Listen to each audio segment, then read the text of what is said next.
Hi everybody, I'm Dennis Foley with Acoustic Fields, and we're here with Bruce. Bruce has been an audiophile for at least 40 years and probably owned more speakers and amplifiers and cables than he cares to think about. So tonight I'm just going to talk to him a little bit about his journey and some of the equipment he's owned, and just so we can kind of get a feel for what this kind of passion is in a person, and we all know what it's about, those of us that are audiophiles and in the music business. But tonight we just get a chance to hear a little bit kind of from the horse's mouth tonight. So why don't you tell us a little bit about your first system? What year was that?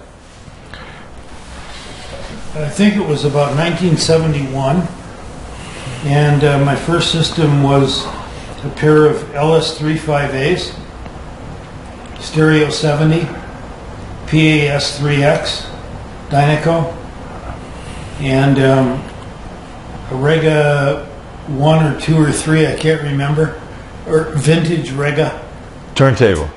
Yeah. And a Shure Type 5 cartridge. Ah. That's how I started. Yeah, so that was back in the 70s. Yeah, that was a lot of years ago, Dennis. Yeah.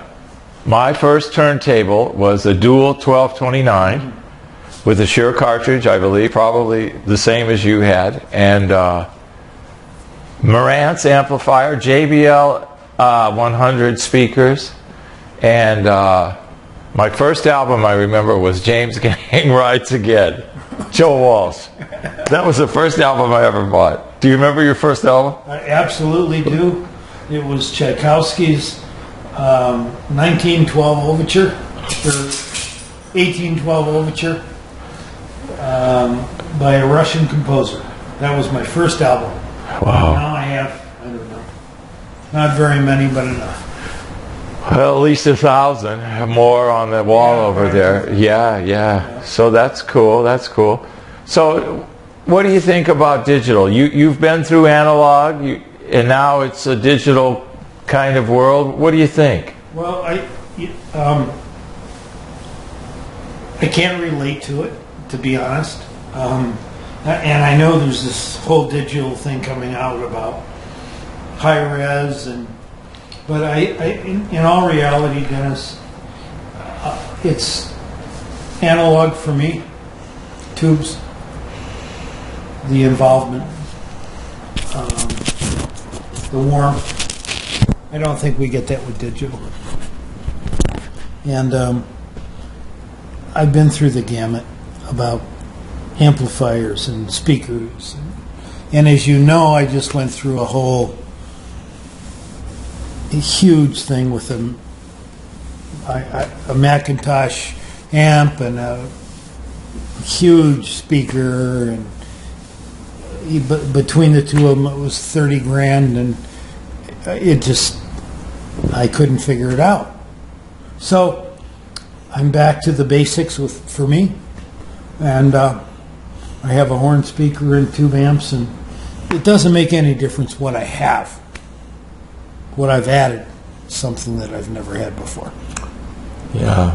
Well, isn't it interesting that we see? I never believed that people change. We were talking about this earlier. I don't believe that people change. They just become more of who they really are, and I think Bruce has kind of shown that in his evolution with his hi-fi equipment, and I think there's probably a lot of us out there that have gone through the same thing. Bruce is probably closer to his Rega turntable and Shure cartridge today than he ever was, and still using digital obviously as a source, but yeah, it's different. Digital is different. More dynamic range, more clarity, maybe, if you will, less noise, but not the emotional connection that we all strive for, and not the emotional magic.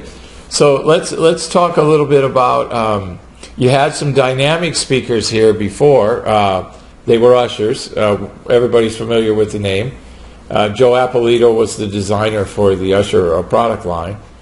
And I've exhibited with Joe in a few trade shows at CES in Vegas and things like that. So now you're getting closer to what you had before. This is a single driver with no crossover. It's so basic and so humble, and requires absolutely no power whatsoever, that my tube amps work well with, and it's not for everybody. You know, the Usher speakers, Dennis, were big room, big amp, fabulous speaker. Believe me, I don't think there's a speaker today that's made. You know, you can't succeed or be successful and make a bad speaker today. You know, you're just appealing to different tastes, different levels of what people like and don't like. My reference happens to be live music. I went to the symphony. I still go. My son's a ballet dancer. I hear live music every day. And I know the worst thing you can do is go to the symphony and come home and listen to your stereo system. It isn't going to happen. But somehow I'm closer now to what I think is reality than I was before. Well, and I think Bruce is referring to his room. I mean, you can't bring that big concert hall home, and but tonight we kind of got a little glimpse of the concert hall with diffusion. Unbelievable. You know, it kind of makes a small room sound bigger. It makes it disappear. It makes you, for me, the involvement in the music is, the room goes away. And before, I was tweaking everything, this, that, and the other thing. And tonight, honestly, I sat here and I just felt the emotional contact and feeling with the music. We're lucky in Phoenix. We have one of the greatest music halls in the world, the Musical Instrument Museum. I think if you look it up and talk to performers and people that go, one of the great venues of the world. And the acoustics, trust me, are the most emotional thing you'll ever hear in your life. And am I sitting in the Musical Instrument Museum now? No. But I will tell you the impact of what's happened with the room treatment is overwhelming. Well, and that's the best part of realizing. There's Bo. Bo is Bruce's dog. I don't know if you can see him or not. He'll probably come over and say hi. Hi, Bo. How are you? But the room is very, very important. And Bruce mentioned bringing the big concert hall home. We can't. But we can sure get our room out of the way with proper room acoustic treatment. And tonight we brought in about 1,600 pounds of diffusers. And Bruce was able to hear that, and we did a little video on that, and you can watch that and get a handle. But basically, diffusion takes the room boundary surface and gets rid of it. It acoustically gets rid of the surface.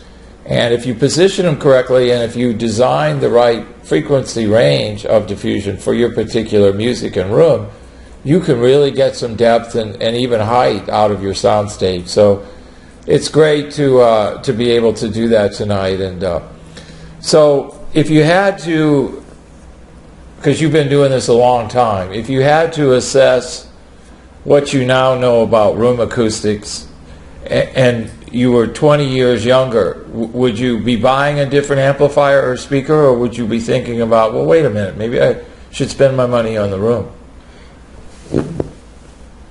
The answer, honestly, is a guy in 1968 said to me, shut up and listen to the music.